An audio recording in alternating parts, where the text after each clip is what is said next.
And hello, welcome back to the Gay Racing Podcast, the one and only, here to talk about, well, we're actually not really talking about much racing this weekend, are we, Alex? We're talking about a lot of qualifying, we're talking about some penalties, and we're talking about a NASCAR event. Yeah, it wasn't a race. Yeah, well, I don't think we're talking about a race. To be fair, we'll get into NASCAR later. We're actually getting into Indy 500 qualifying first. To be fair, I actually kind of thought the NASCAR All Star race, it wasn't bad. I've seen worse, or I've refused to watch worse, like 2021. I don't think we watched that. Yeah. Yeah, weird times to be Zack and Alex right now, because we're getting ready for our trip to Indy this week. And crazy. This Friday. Yeah, and of course we watched qualifying, as you know, any reasonable person does. Over the weekend, had a blast watching cars go in circles by themselves. More fun than it should be. I watched every second of Indy 500 qualifying. I watched about 80% of all the practices last week. I'm in. Indy 500, it is here. Indy 500 race week is here. Nope. Qualifying, and Zack, a rookie is on the pole for the Indianapolis 500. That's with a new so team. Cool. New team. I think that's part of it that people are not saying enough. Guys, last week we were like, who's going to get bumped? Robert Shwartzman was in our discussion of who's going to get bumped. I think he was my pick. He was just the easiest, obvious pick. I was torn between Robert Shwartzman and Jacob Abel as being the guy getting bumped. Jacob Abel, of course, was the one who got bumped from the Indy 500. We'll talk more about him later. But Robert Shwartzman, first rookie to win the pole at the Indy 500 in 43 years. That was 1983. And this is the second time in 74 years. The second time was 1951. That's incredible to me for a few reasons, because we talk about how hard it is. You know, qualifying at Indy is the most stressful, I wouldn't say the most skill, I guess. That's kind of hard to describe. But it's very intimidating to qualify for the Indianapolis 500, because there is the pressure of, man, if we really mess up this weekend, we could miss the race, right? I mean, Marcus Armstrong, who had one of the fastest cars in the field, he wrecked Saturday morning, and it's like, dude, he went to the last row shootout, right? So to deal with that pressure as a rookie for the first time, and then also to execute what it takes, because while a lot of it is the car at Indy 500 qualifying, you have to make sure that you're doing what you're supposed to be doing with that car, right? I mean, I've done it in iRacing, and it's a totally different beast, but you still have to hit the line perfectly. I mean, on iRacing, we're fighting for hundredths of a second. You have to hit the line perfectly. You have to listen to the car. Scott McLaughlin, he crashed yesterday morning. He said, he said he didn't listen to the car, and then he paid the price, right? Yep. It's a total team effort. And not only, again, is Shwartzman a rookie, Prema, who, again, Alex, last week we're like, Prema, they're not going to be prepared for this. Other people, I mean, David Land said that. Everyone was saying Prema. Everyone was saying they might not be prepared for that. And by the way, we were looking to be justified in those comments, because on Tuesday, Prema was last and next to last on the speed chart on the first practice session.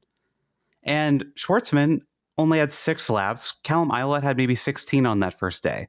It was bad. It was a horrible start for Prema. Yep. What a turnaround. Slay of the week to Prema. Unbelievable, unreal. I never would have predicted this at all. And mind you, like we said, this is a new team, their first Indy 500. This team has never done an oval.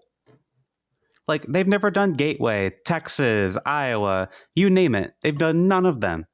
Yep. Indy is the first one. This is unbelievable. I don't think people are understanding how cool this is. Zack, we're in our 20s. The last one happened double our age ago.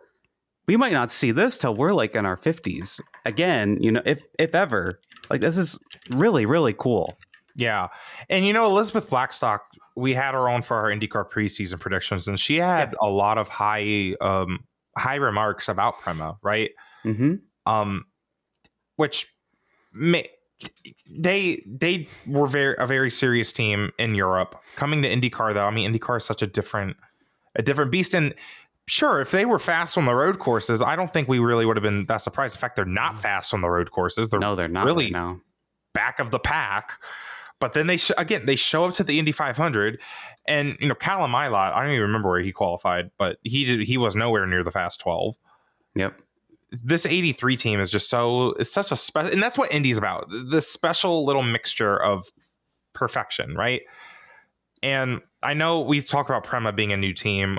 It's the personnel they have certainly are not new to IndyCar. Ryan Briscoe's their sporting director. I forgot who's I don't know if it's team principal, but James Hinchcliffe mentioned them on the broadcast, and James said they were part of his pole run back in 2016. Oh, cool. So they have they remind me of almost like Spire and NASCAR, where they're hiring these really big names. And to lead someone they did hire was Michael Cannon very briefly in the offseason. Maybe that was him, but I don't know. I'm not sure, but Michael Cannon was there for about a week, but then he left or they fired him. Something like that happened. And Michael Cannon is notably known as being one of the greatest engineers for the Indy 500. And that's why Foyt, I think, has seen a dip because he's not with Foyt this year. Mm-hmm. But that's been a storyline as well. And Zach, we were wrong about Prema. And this is just such an upset. I cannot get over this. I've rewatched I think it was IndyCar and Fox YouTube channel put up a video of a 10-minute clip of the full Shwartzman quali run, him getting out of the car, celebrating with the team, just finishing the lap. Mm-hmm. And then at the end of Rosenquist's run, when they realized they got the pole, I get goosebumps rewatching it. I probably watched it a dozen times now. I think it's just peak Indianapolis. Magical things happen at the Indy 500 and Indianapolis, and this was just another one of those moments. It's just what makes this race so special. Yeah, it really adds to the lore of it all. Mm-hmm. I mean, this shouldn't happen, and that's what makes it cool. This shouldn't happen. It makes no sense for it to happen. And you could have asked me 20 times on who was going to win the pole for the Indy 500. I'm never going to say Robert Shwartzman. And even later in the week, Shwartzman had really fast no-toe speeds. He was fastest of no-toe speeds one of the days. No-toe? And no-toe. No-toads? No, you said no-toad. Mario! No! No toads! Dude, Robert Shwartzman does not play Toad in Mario Kart. He does not. There are no toads at the Indianapolis 500. Oh my god! But seriously, even when he was topping that chart, I was like, "There's still no way he ain't gonna get pole." Yeah, that's just Chevy. And then I was still saying, on Saturday, I'm like, he ain't gonna make the fast 12. Crazy lap, makes it up there. I'm like, oh, well, that was probably just that's fluke. Lucky. That's lucky. He got a cloud. He must have had a cloud. Then he made the fast 6. I'm like, oh wow, that is crazy. And he wasn't even the fastest in the fast 6, was he? No, maybe he was. I don't remember. Or the fast. He was fast 12. Obviously, he was the fastest. In the fast 6. He was the third fastest because he had Pato and Rosenquist after him. Right. Yeah. Because we're watching qualifying yesterday. And it's Pato's got this, or not him. Palou had a rocket ship on Saturday. His mid corner speed was insane, but that could have been weather assisted. He went out pretty early. So the Indy 500 front row is Robert Shwartzman, who is also a rapper, by the way. I checked out his song on Spotify. I actually liked it. Really? Yeah. What's it about? Love? I don't recall the lyrics, I'll be honest with you. Was it in English? Yeah. Okay. It had pretty good production. I was actually really impressed. So Robert Shwartzman is on the pole for the Indy 500. Takuma Sato is on the front row with him. Interesting stat. Yeah. Interesting status about Takuma Sato from Indy Nathan on Blue Sky. Takuma Sato, this will be his third start, starting in the top 6 in the Indy 500. The other two, 2017 and 2020. Who won those years? Takuma Sato. Something to think about. And I remember those races. Pato Award is the other driver on the front row. This is his first time on the Indy 500 front row. Is this the year he finally wins it? It's his first front row, so it's a first. He's getting a lot of firsts this year. We're already off to a great start. Yep. I liked hearing him talk about how he wanted that picture, the front row guys get those pictures. Yeah. I loved hearing him like, this was before Saturday. Like, he was just like, man, I really just want to get the front row. You know, the pole would be cool, but the front row would be awesome. Like, you just know Pato respects the hell out of this place, as someone who's, you know, lost it so many times would, that closely. Yeah. I love these three. We got someone, did you see that tweet? They compared it to the Cars movie, The King, Chick Hicks, and Lightning McQueen. You got a veteran, or you got like a legend. Takuma Sato's 2-time Indy 500 winner. He's legendary at that point, right? And then you have Pato O'Ward, who knows what he's doing, but he just cannot get that Indy 500 win. This complete rookie who comes out of nowhere. Yeah. You texted me a Cars quote. I can't believe what I'm watching, Bob. Yeah. That was us during Shwartzman run. I think I sent you that during Rosenquist's lap. I was like, I can't believe what I'm watching, Bob. Like, oh my God, this is going to happen. Oh my God. Dude, we're going to be saying, I'm going to say that to you at some point on Sunday in the stands. I can't believe what I'm watching, Bob. Oh my gosh. So God. Fun. I love Indy 500 qualifying so much. That's my favorite weekend of the whole year, Zach. I know the Indy 500 race weekend is a big deal as well, obviously. But it's also weird because it's like there's nothing Saturday, and Friday's like carb day. But like, and the races, trust me, the race is one of the best races that you can watch as a motorsports fan. But qualifying weekend is just, from Fast Friday all through qualifying, is just peak. The drama. And I will say this, after the last row shootout, I was kind of feeling like, qualifying this year, it was all right. But besides the crashes, there just weren't really any big stories. Now, of course, that was also before the Penske cheating scandal got really big. But I think Robert Shwartzman, and this is a great transition, Robert Shwartzman winning the pole is just such a really great story to kind of cling on to. Yep. And on what was, just a normal qualifying weekend, we did see some scary crashes.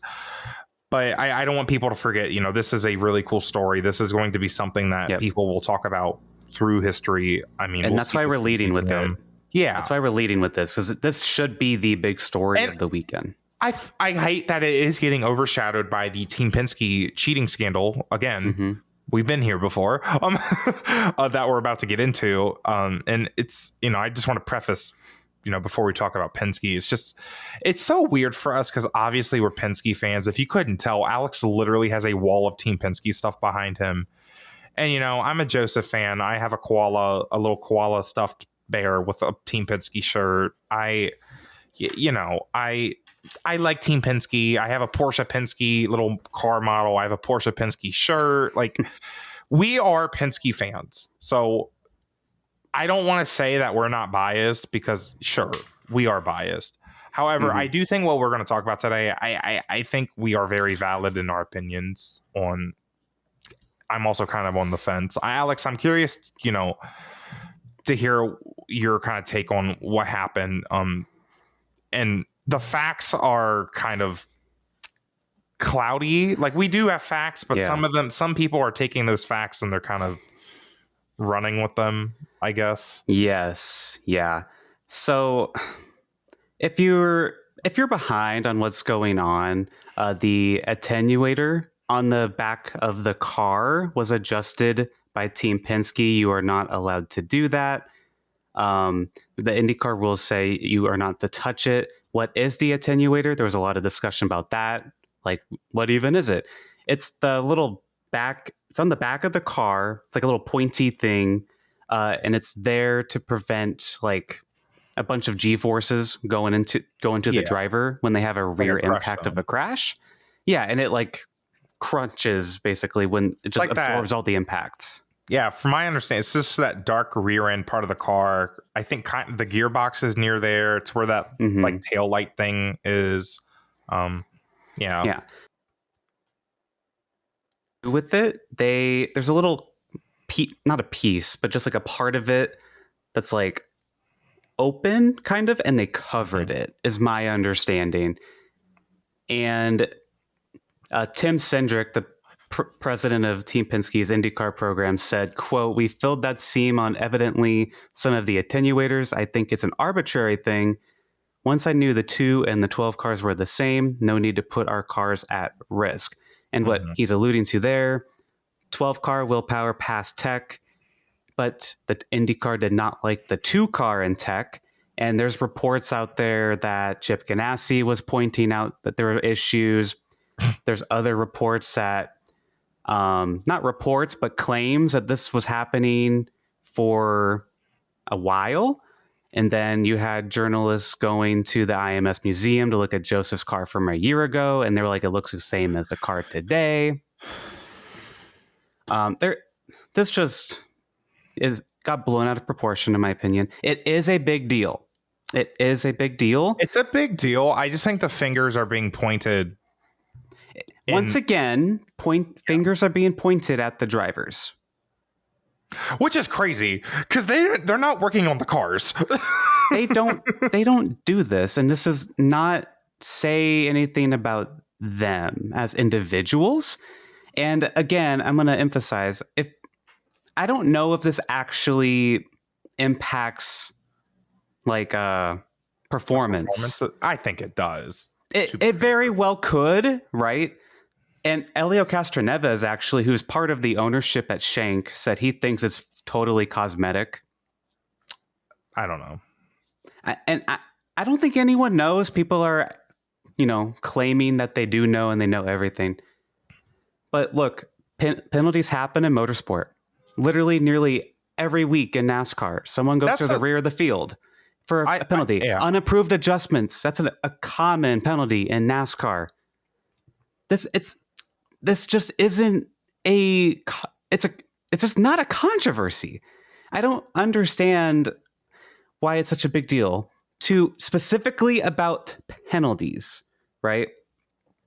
However, Roger Penske needs to sell the IndyCar series in Indianapolis Motor Speedway. That should have happened a long time ago. He bought it in 2019. He got us through COVID. This needs to stop because his ownership is putting a microscope on a specific team. It is his team, and I understand that. It makes perfect sense that the series owner's team gets more scrutiny than any other team. But the fan and media reaction is out of control. IndyCar fans need to get a grip and understand that the drivers are not doing this. I think that is insane that is like a genuine common consensus among IndyCar fans on social media, at least.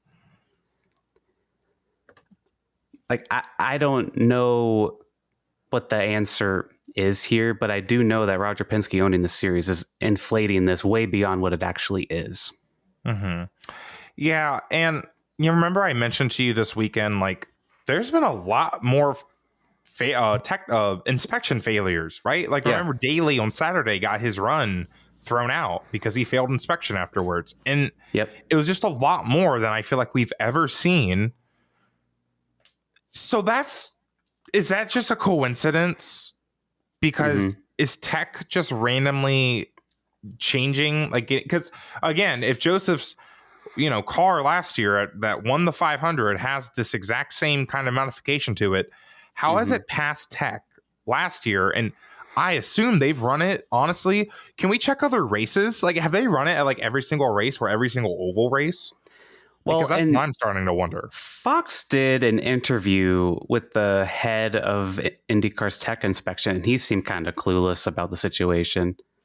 Yeah, apparently. I mean, I forgot who reported it, but the officials saw it and they weren't sure if it was legal or not. Yeah, they weren't sure if it was a problem or not until reportedly Chip Ganassi pointed at it. And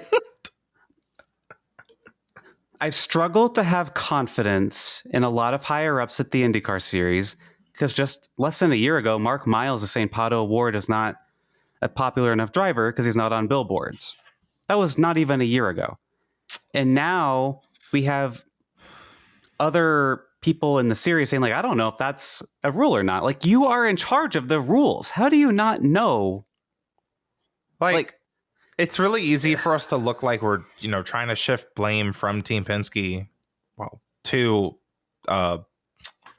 IndyCar technical inspection, but I feel like that's pretty fair. And I think that's why, justifiably, a lot of people are really mad. it does look bad for Penske because again, you own the series. There is a conflict of interest. Yep. And this is it's avoidable. The second year in a row, there's a major cheating scandal. Now, again, I will say they've been penalized every time. Maybe not to the extent people want. I mean, I don't know. They took a win away from Joseph Newgarden a whole month after the fact. Mm-hmm. Now, let's not do that with his 500 one because that'd be a little ridiculous. But that would sour the Indy 500. I don't think they can do that. That's the thing. And also, there's also a bit of philosophy into it. If an illegal car passes tech, is it illegal? Is it really illegal? What does that even mean? It passed tech. You said it was legal. And mind you, the two car passed tech inspection on Saturday, as did the 12. Yeah. So they were able to qualify into the Indianapolis 500. So the notion I've seen on social media as well that they shouldn't even be allowed or they should have been pushed into LCQ. You're reaching for straws. You're being dramatic. You need to go outside and touch some grass. What would the point of that be? And they're just going to blow Jacob Abel's doors off. And that's what I was just going to say. All love to Jacob Abel. I'm so sorry that you got bumped from the Indy 500. You tried your best. I hope you make it in the race next year. If you put the two Penske cars, you could make them do whatever you want to them. They can take off a bunch of other stuff. They're still going to be faster than Jacob Abel. It's Team Penske. I'm sorry. Dale Coyne Racing brought in legal cars. Yeah, they're probably the only team that didn't cheat. That's why they're so slow. Legal. And that's why I really like the point you made. Like, cheating is kind of a part of motorsports, and you have to. If you're not cheating, you're not trying. Team Penske dominates 3 motorsports right now, right? We got sports, well, IMSA at least, IMSA, and then IndyCar and NASCAR, right? They win championships, big races. They know what they're doing, and they know that and they're certainly not the only team that's cheating. But I almost don't even want to entertain the conversation because I just think it's I don't know. I don't want to sit here and defend them because it's I feel like it just kind of makes it worse. You have to stretch the limit. That is the whole founding point of motorsport. Just look at NASCAR. How many times did Jimmy Johnson get a penalty for something? Was evil. Come on, little boy. This is so common across motorsport that 2 situations happen and the world is ending for IndyCar fans. It is bizarre. I know it doesn't happen in IndyCar, so yeah, it is a bigger deal. And yes, it is the Indianapolis 500. I get it. It is a big deal, but it is not this craziness that it spirals into both of these times now. I do think there's justifiable anger with again, IndyCar technical inspection. And I don't know. I get what you're saying. I do have problems though, considering this is the second straight year it's happened.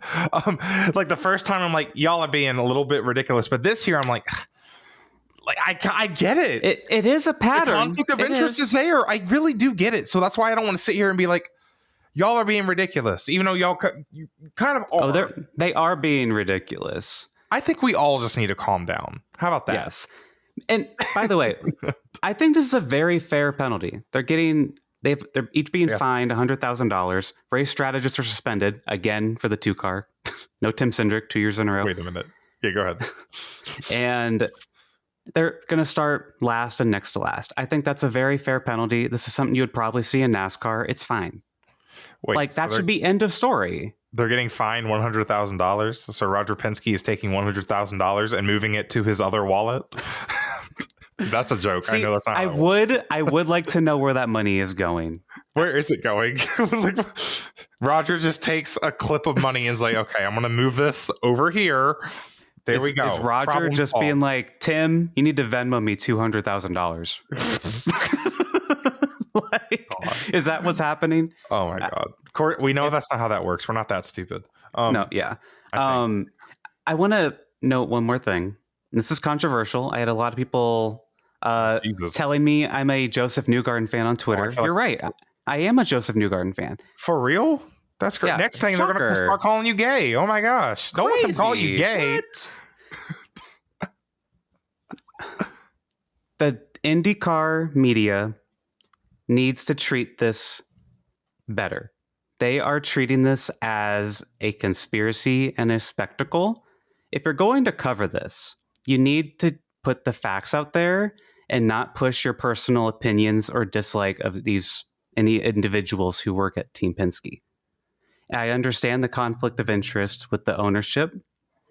Absolutely, that needs to be called out. I think Penske should have resigned a long time ago. I said that very loudly after Thermal last year. But there is a specific journalist out there who is claiming that he has known about this since last year's Indianapolis 500. That's a bunch of BS. And he's now justifying it by saying that the car looks the same on the 24 Indy 500 car. Look, if you had that story, why did you sit on it for an entire year and then wait to throw it out there to just flame the fire, piss all the fans off, piss everyone in the paddock off? This could have been a story a year ago. Stuff like that is unacceptable and disgraceful and should not be allowed. It's a joke for him to call himself a journalist. We can move on from that. Okay. Well, and if you know, you know. If you know, you know. So with that said, Ken Joseph now revisiting his historic opportunity to win three Indianapolis 500s in a row. Can that still happen? I don't know.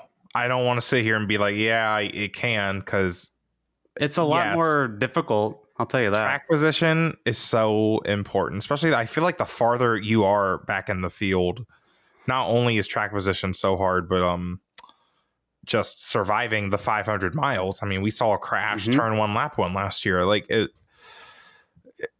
I wouldn't be comfortable betting money on him. You know what I mean? Like, right, and I still don't even really know what I'm doing for fantasy later, but it's going to be it's going to be very difficult, but if he does manage to do it from the 32nd starting spot, girl, that'd be crazy. But it's going to be a very tall order. The good news is I think they will gain spots every pit stop. That's the good news. As a fan of his, it would be the coolest thing ever if he goes from basically last to winning on to go for 3 in a row. Like for me, I'm basically viewing it as they put him in the back. This is not my actual opinion. Like they did this just to put him in the back. But it's like, for me, it's really, really cool to see him attempt history by starting last. Like this is as difficult as it can possibly be for him now. And if he does it, it's going to be one of the greatest drives in history. Like seriously, 3 in a row. And the third one, he starts in the back amidst a bunch of controversy yet again. Like it's like the difficulty is scaling. Yeah. Oh, you keep winning this thing, so let's make this a little bit harder. And if you've ever been to like a local track, if a guy keeps winning a lot, they'll put like a bounty on the guy and be like, hey, if you beat him, we will give you more money if you win the night. Like that's a thing that happens on the local tracks. It kind of reminds me of something like that too. It's just like, and then we'll put him in the back too. Blah, blah, blah. Like there's a bunch of cool things with that. They need to do that with Alex Palou at these road courses. That'd be amazing. Honestly, that'd be some good marketing. If you can beat Alex Palou. Yeah. I do want to note, Juan Pablo Montoya drove the 2 car at a point, and he had an issue early in the race, drove through the entire field, and still won the race. So this is possible. It is very possible. Is it likely? Probably not. Like I don't expect this to happen. Don't get me wrong. I would love to. Yeah, and that 2015 package was so different. I mean, it was different. Very easy to pass, but this package, and also we still don't even know how the hybrids race. I mean, we don't know what traffic could be like when it's 33 cars out there. I didn't get to watch practice today on Monday, but yeah. But yeah, we didn't talk about Scott McLaughlin. He is the other Penske car. I mean, I think you mentioned earlier he had that crash in the Fast 12 practice, but he is going to a backup car and they actually checked his attenuator as well, and it was totally legal. Like there was nothing on it, which I find interesting. Yeah, that's weird. Yeah, So that's another thing where I'm just like, there's something we don't know the full story here, and we probably never will. But I don't know why would you not do it on all 3 of your car, or maybe was it something they did after practice? Is it something they do last minute? Maybe. So maybe Because he crashed in practice, so maybe it wasn't something they did until maybe right before qualifying. Yeah. I don't know. I want to note that in this crash, one of his tires came off the car, and after Kyle Kirkwood's crash in the 2023 Indy 500, they did some things to the car to try and prevent that. A tire still came off the car, so that is concerning. Hopefully, IndyCar is looking into that further, because that's not good. I don't know why this happened, but I was like imagining myself in a scenario where I'm next to you and I have to imagine trying to dodge a tire. Yeah. I did this like a few days ago before this crash happened. I'm like, what if that happened? How would I react? Right. Jesus. Yeah. Hopefully we never see that, of course. Just right. I think we're not like in an entry of a corner, so we should be fine. But I try not to think about it. I don't know.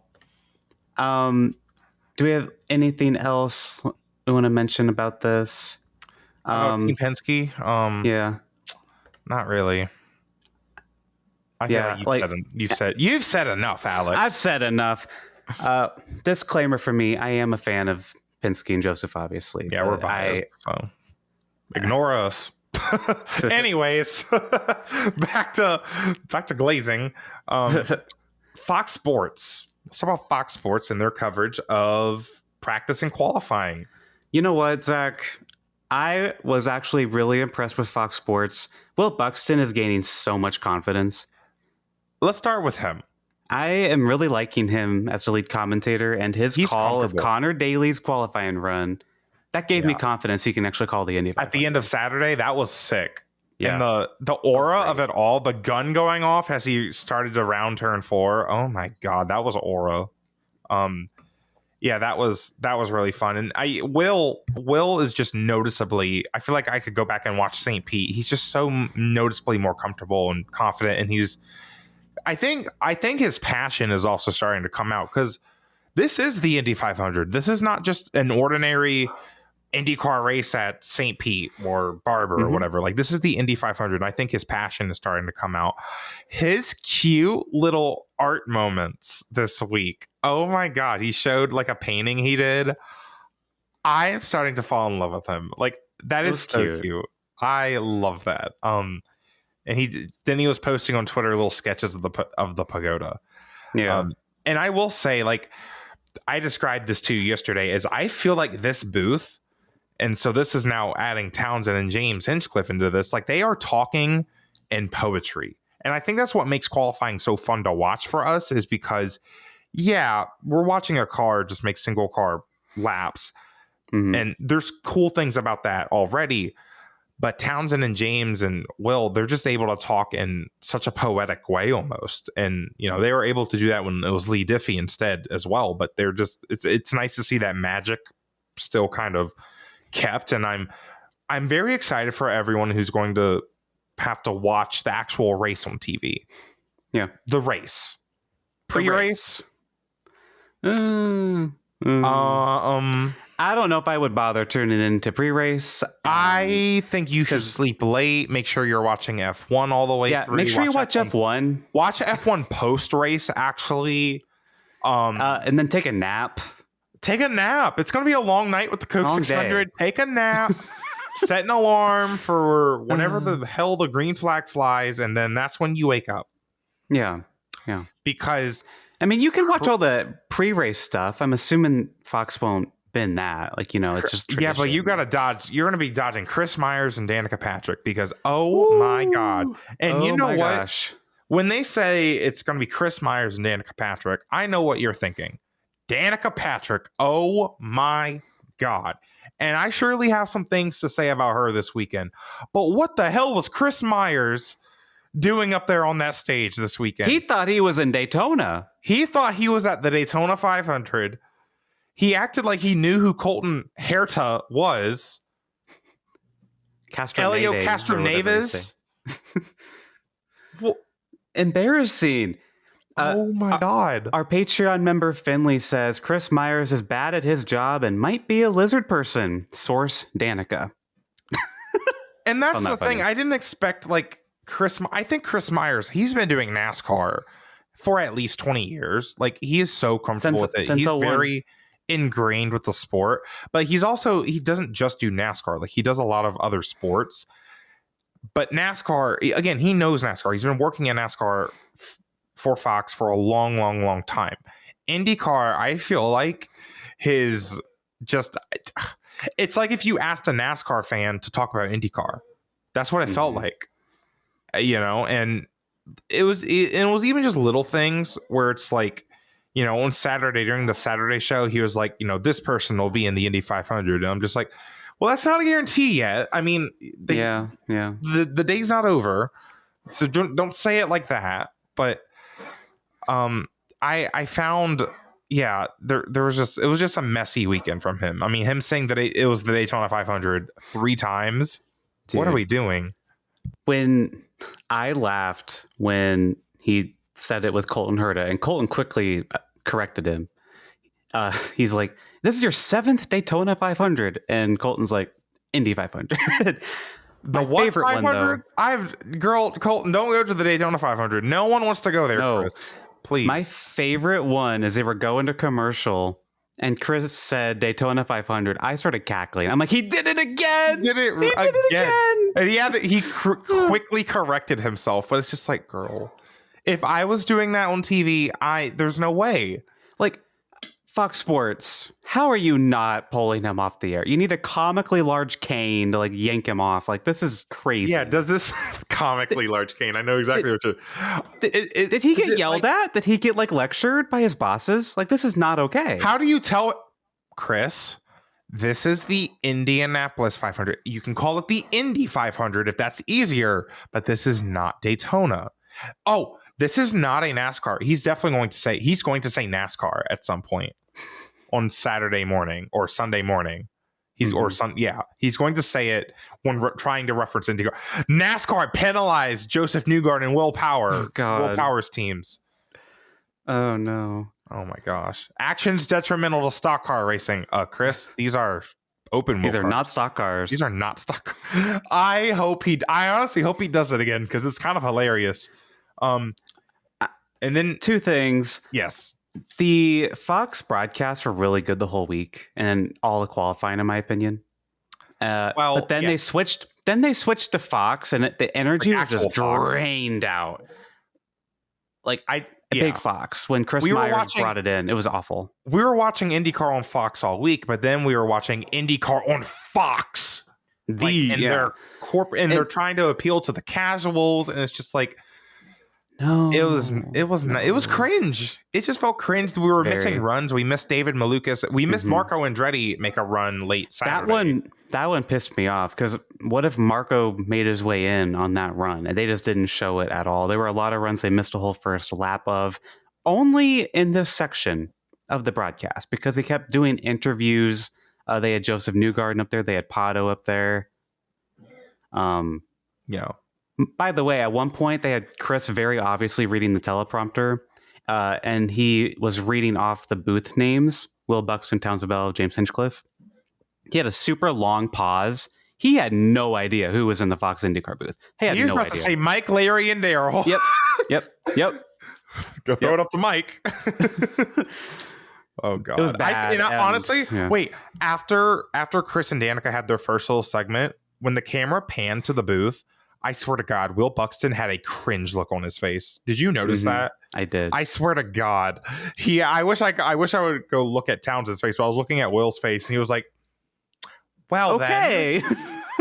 Anyways, welcome to, he was. Yeah. I swear to God, he had cringe on his face. Oh my gosh. If it's not clear, flop of the week, not to Fox Sports necessarily, but to Chris Myers and Danica Patrick. We didn't even get into her yet. Danica Patrick didn't do a damn thing.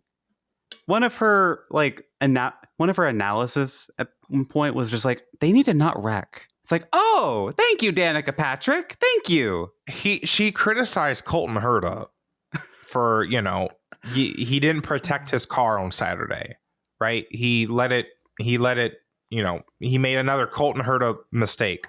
Sure, I've been on here criticizing Colton Herta for his mistakes before, but wrecking at the Indy 500 is a little different. I mean, Scott McLaughlin wrecked, and he won the pole last year, right? I mean, yes, the most like we didn't see Scott Dixon, Alex Palou, Joseph Newgarden. We didn't see them wreck all weekend, right? But still, it's like wrecking at Indy just happens. We've seen the best drivers wreck at Indy, right? I can't think of any examples like, but we saw Marcus Ericsson. Marcus Ericsson wrecked last year, right? I mean, it's the Indy 500. These cars on the edge. It's qualifying. It happens. I don't think criticizing Colton for that, like it was like he was being reckless. I don't think that's something you do. The winds were gusting. It just, and the irony of it all is you're Danica Patrick. Yeah. And how many times did you wreck in NASCAR, sweetheart? And look, Danica did positive things for women in racing, but she's destroyed her reputation in recent years with some of the crazy things she says and does. She has no right to be an analyst on television. I'm shocked she still does stuff for F1. Oh my God.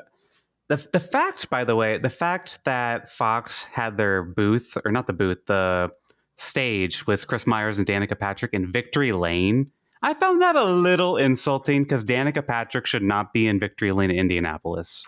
But anyway, it's not that deep. Oh my God. I was wondering where you were going with that. I'm like, girl, well, Chris Myers certainly doesn't either because he thinks it's Daytona.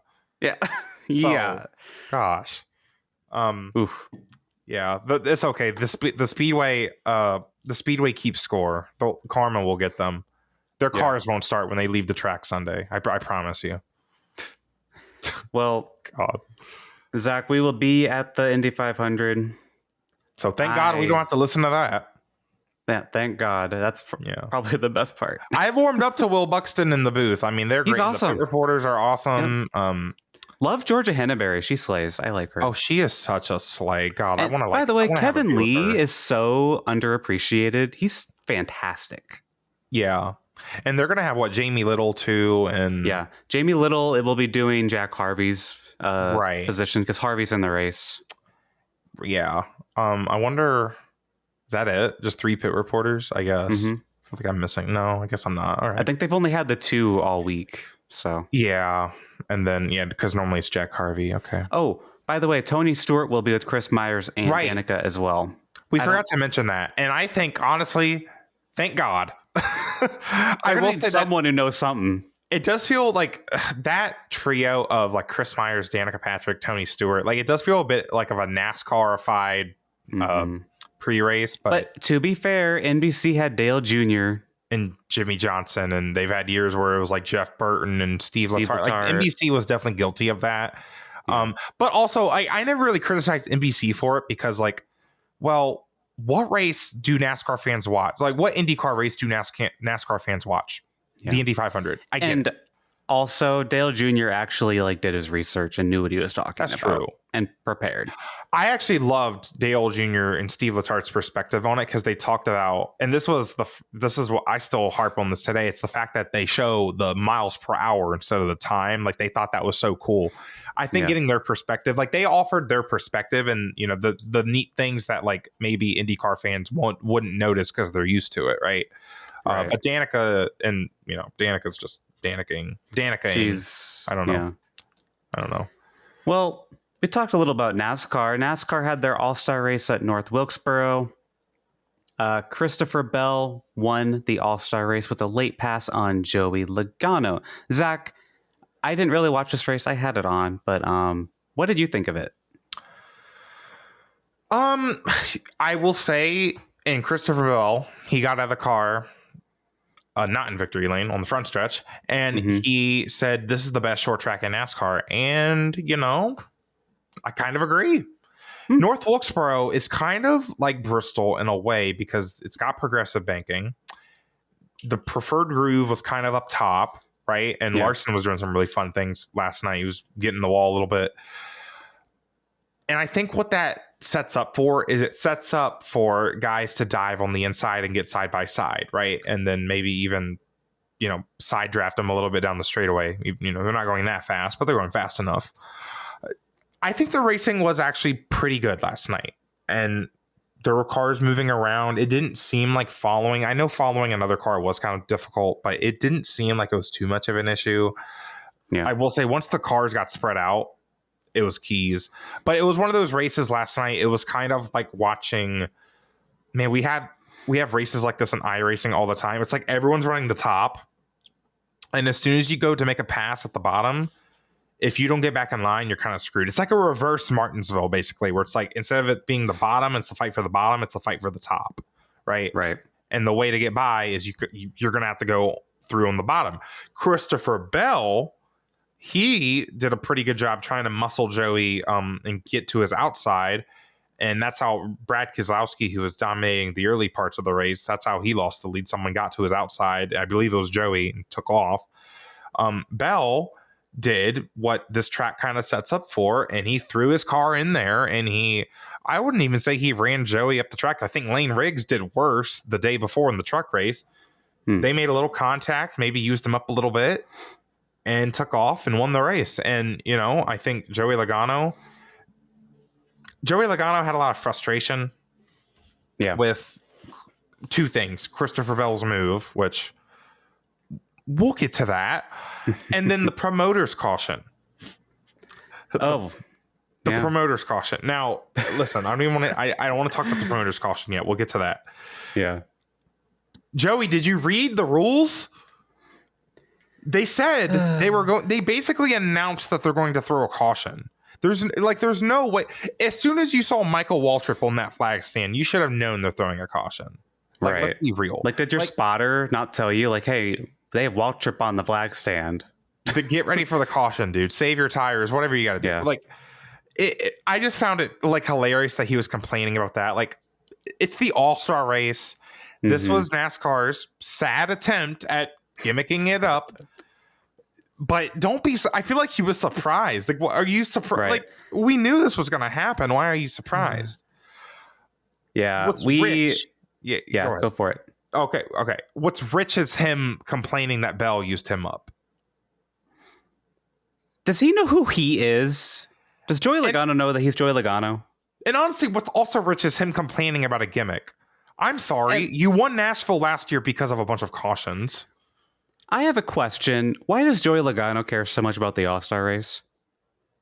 Why is he so mad? He cares about things that do matter but don't mean anything. Like his 3 championships. Why? Who said that? That's so rude to say. It's so disrespectful to him. Yeah, who said that? I just find it funny because he's won 3 championships because they reset the points 4 times every year. He won Nashville last year because of a bajillion cautions. He won Atlanta last year, which was gimmicked up into a super speedway. He won Las Vegas last year because of a lucky caution. Mickey Mouse is complaining about being at Disney World. What? What?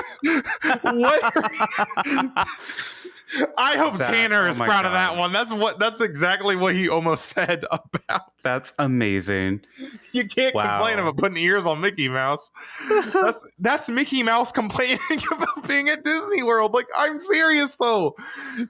And that's why I have to laugh. Joey. Joey is a legit champion, but of all of his championships last year, that, if you're going to talk about gimmicks, come on, Joey, that was. You were pretty low in points. It's a pretty controversial championship, and now you're going here complaining about it. It's just very funny. We have 2 Patreon comments. One from Chris that says Joey Logano is a weenie, plain and simple. And Patreon member Blake says that he would love to know our thoughts on Logano's post-race comments that he terribly was wronged by Bell. And we kind of talked about that. Just, it's funny. Joey Logano, man, I think he's a hypocrite. A little bit. He just likes to, I don't know. I just feel like he's whining about nothing. It's the All-Star race. Who cares? Or if you really cared, go do what Austin Dillon did after he ran you up the track. Go do what Austin Dillon did if you want to take care of it. I'm just saying. Yeah. Because Christopher Bell, we see Christopher Bell. He runs everybody really clean. Mm-hmm. We saw him one of the cleanest guys out there right now. And again, he really didn't use Joey up that much. And Joey did say, quote, "I'll race him the same way. If I could have got to him, he was going around." Joey, you race everybody the same way. Yeah. I don't know. He's so silly. Yeah, I hate Team Penske. They hire little nincompoops like this. God.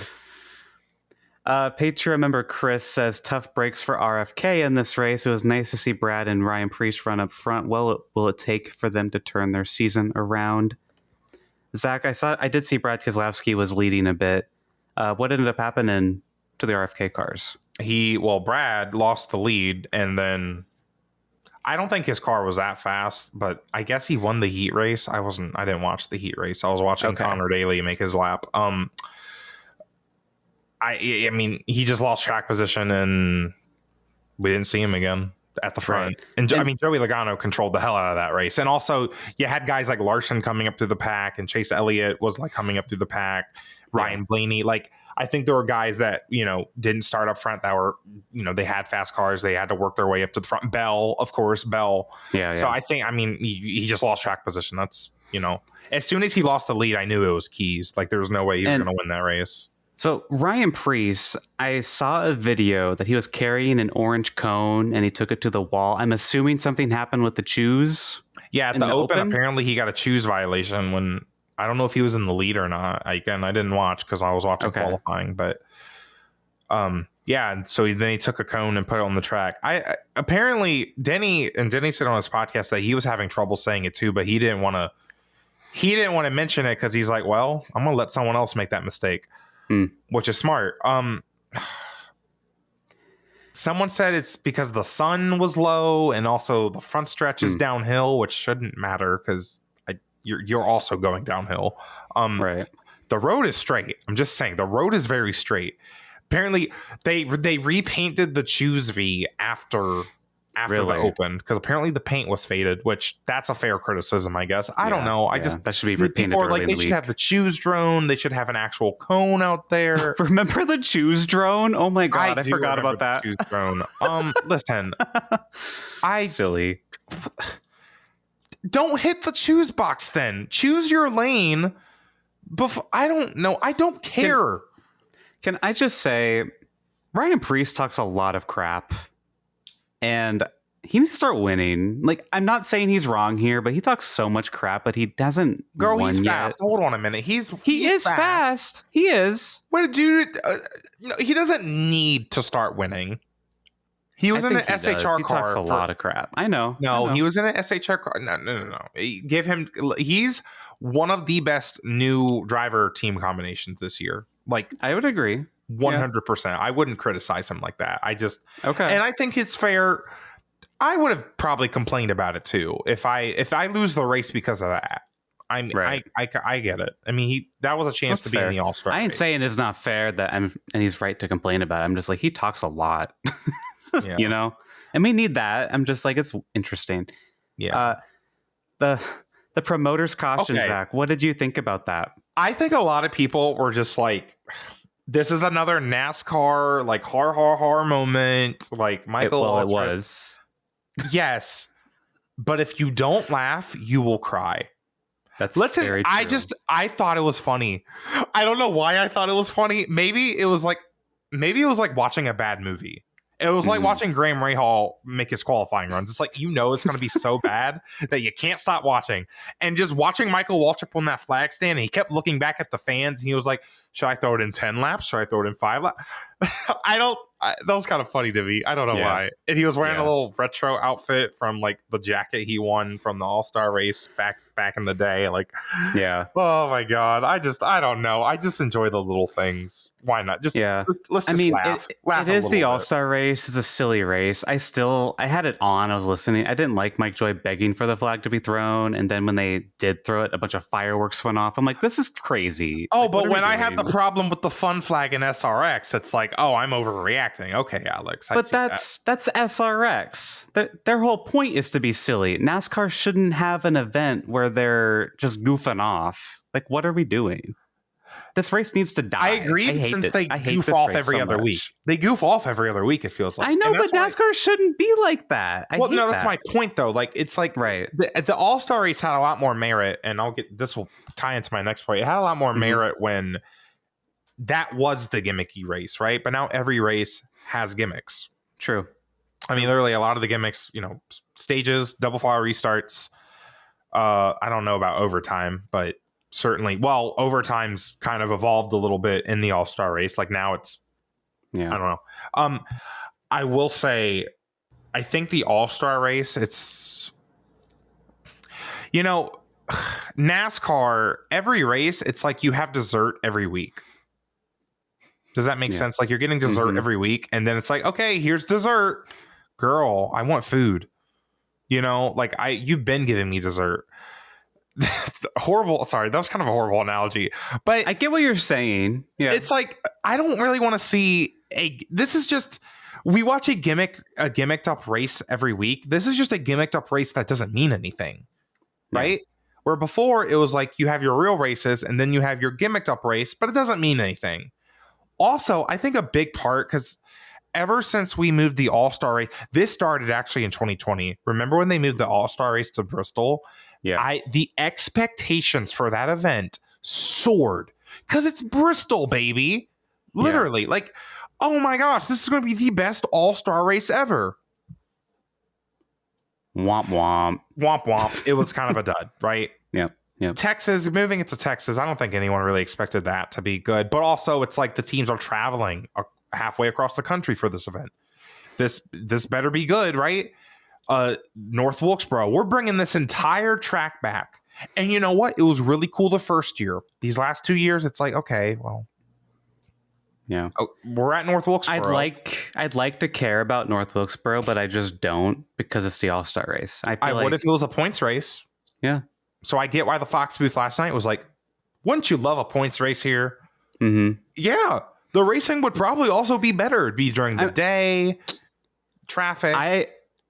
I would love it if they just gave the teams an extra off week and they cut a race somewhere else, gave North Wilkesboro an actual date.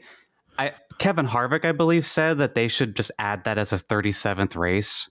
They only have one off week. Give them an off week. Just let them have an off week. I will say, though, you know what also is kind of like an off week?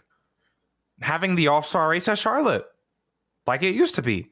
And what I realized, I feel like when the All-Star race was in Charlotte, it had a lot less pressure on it to be this really big event that's like, this is going to entertain the hell out of everybody, right? There was a lot less pressure on it. Because honestly, it felt kind of like it's funny. It's almost like how we have a whole weekend for Indy 500 qualifying. It's serving kind of as a lead up to the Coca-Cola 600. Of the All-Star race at Charlotte. I feel like it does better when it's just this fun event. The teams don't even have to travel for it.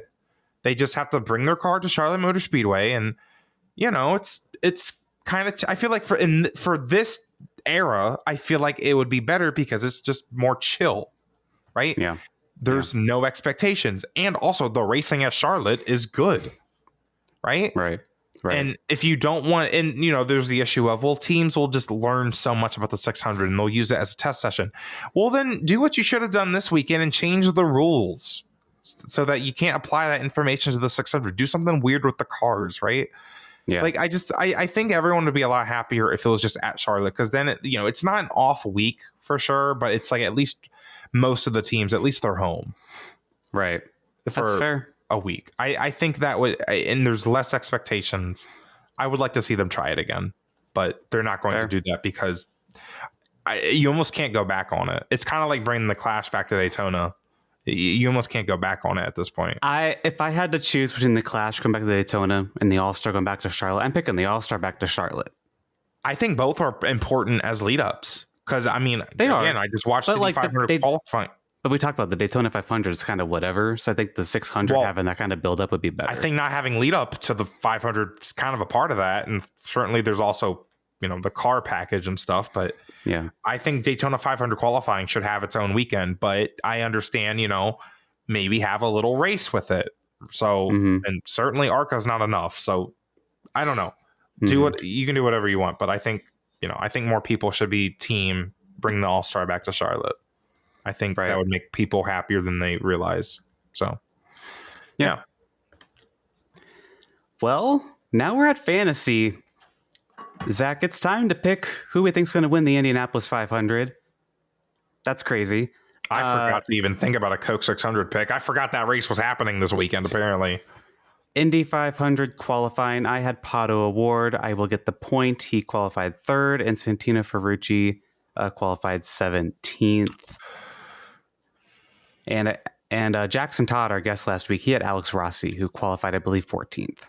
Mm-hmm.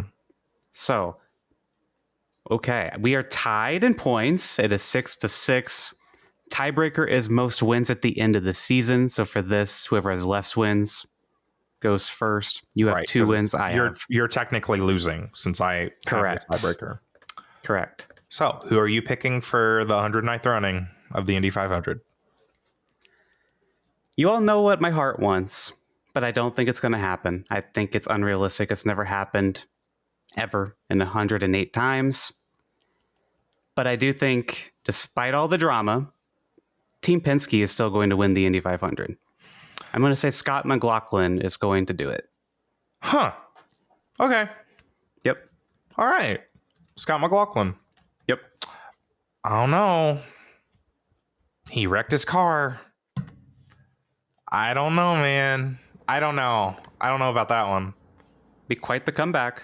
It would be quite the comeback. I don't remember how it normally affects teams when it's like the Daytona 500. They spend months on these cars and to wreck it.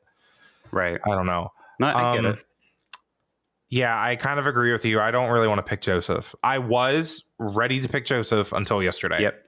Joseph was my pick until the moving to the back this morning. Do you remember who I picked last year? I don't. Larson? Was it Larson? I picked Larson last year. He's in a slump. He also wrecked this weekend. He's just been struggling this weekend. Not even, I don't even want to say struggling. I just think it's more than just the wreck to me. There's just something going on. I think it's just a sophomore slump. And also the energy of this is his final chance for now to do the Indy 500. I don't know if that's kind of playing a part. And with the focus on NASCAR. Yeah, because he actually does have to focus on NASCAR because there's a gun to his head right now. So I'm going to pick somebody to win their third Indy 500. Takuma Sato. I love it. I love Taku. He is in rare form. He was bad fast in the open test. And he comes back with a backup car that they got a few weeks to work on, and he qualifies second. He's a veteran. He's done this not only before, but very recently. 2020, not that long ago. Not that long And that ago. stat I read off earlier, like his 2 wins are the 2 other times he started in the top 6. And consider this too. Penske's might be out of the picture, right? With Joseph and Scotty. Penske's, they are nerfed for this week, right? Ganassi will be there, sure. Pato Award will be there, sure. His teammates, I don't know. I haven't seen a lot of Christian Lundgaard. So what I'm trying to say is I feel like our usual suspects, there's less of our usual suspects. So you give Takuma Sato a second starting spot with his experience. Oh, he's eating that up. Yeah. Pato Award's going to lose to an old man. My gosh. That doesn't even run the full schedule. So we're both picking guys who are in backup cars because Takuma Sato did crash his primary car in April. Yeah, but he didn't crash it on Sunday. That's the difference. Yeah, I think there's a huge difference. Right. Yeah, I just have a feeling because I feel like both times Takuma won the 500, no one saw it coming either. And I feel like no one's talking about him. Yeah. And I think they should. I think they should. So I like it. That's a really good pick. I feel good about it. I want to say before we move on, I was thinking about picking Scott Dixon, but he has had anything you can imagine go wrong in this race. Thank God he has won it before. Yeah, thank God. Because oh my God, I don't want to imagine that story if he never got that win in 08. Oh my gosh. And that was like a perfect month for him in 08 and everything. And I also thought about picking Alex Palou, but I don't know. Maybe I'm wrong. I just don't see it. I don't know. Where's the rainbow? Yeah, where's the rainbow? Let's wait till June before we bring that up. Yeah. Anyways, yeah. Palou, he could definitely win it. If I didn't, I had a fear that you were going to pick Sato, actually. If I couldn't pick Sato, I was going to pick Pato. Because, I don't know, he'll finish second. Second's pretty good. Well, But it's the Indy 500. We will be at the Indy 500. We'll find out in person who will win that. Coca-Cola 600, Zach. Hopefully we'll get to watch that this year. Yeah. For the All Star race, we jokingly picked Ricky Stenhouse and Harrison Burton.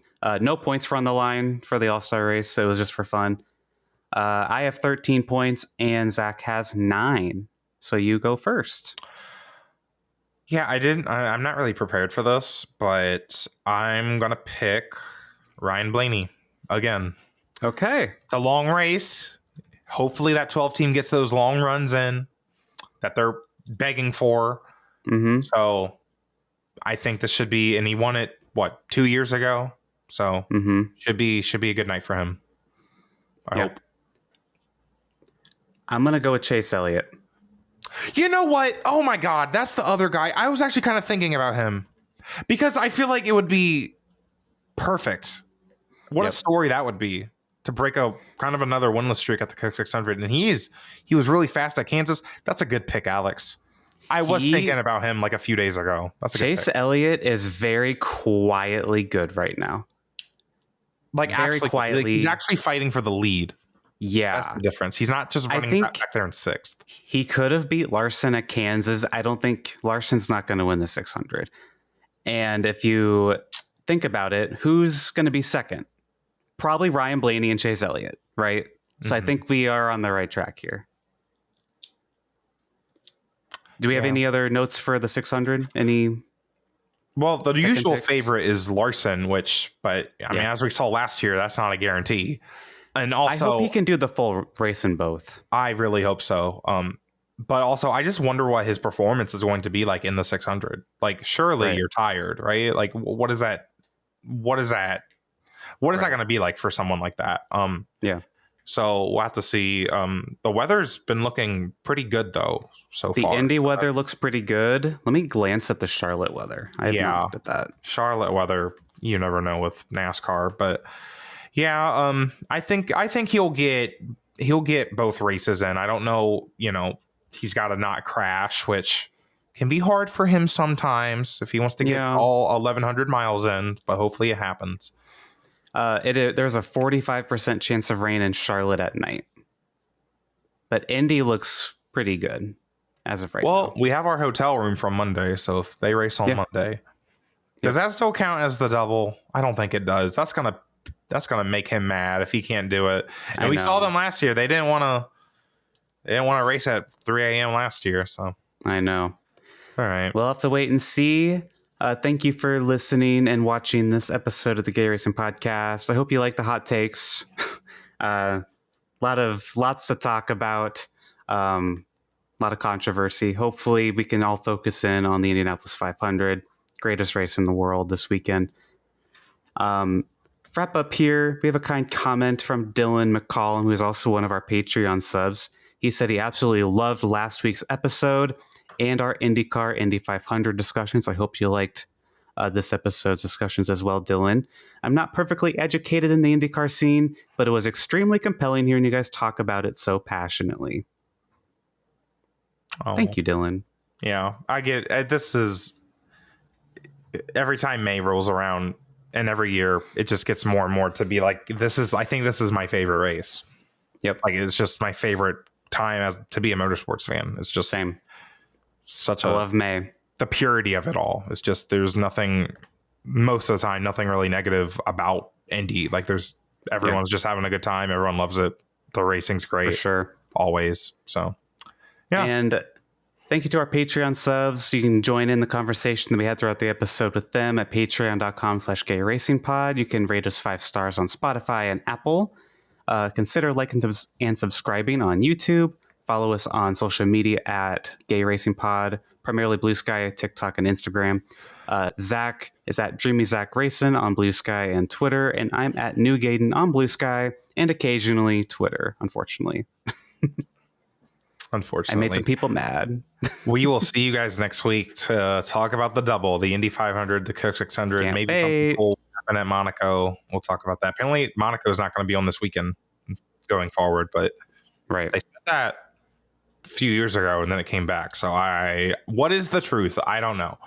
We'll see you guys next week. We'll be in person. We'll be, I guess, in our hotel room. And we'll see. Yeah, figure it out. We'll see. See you guys next time. Bye.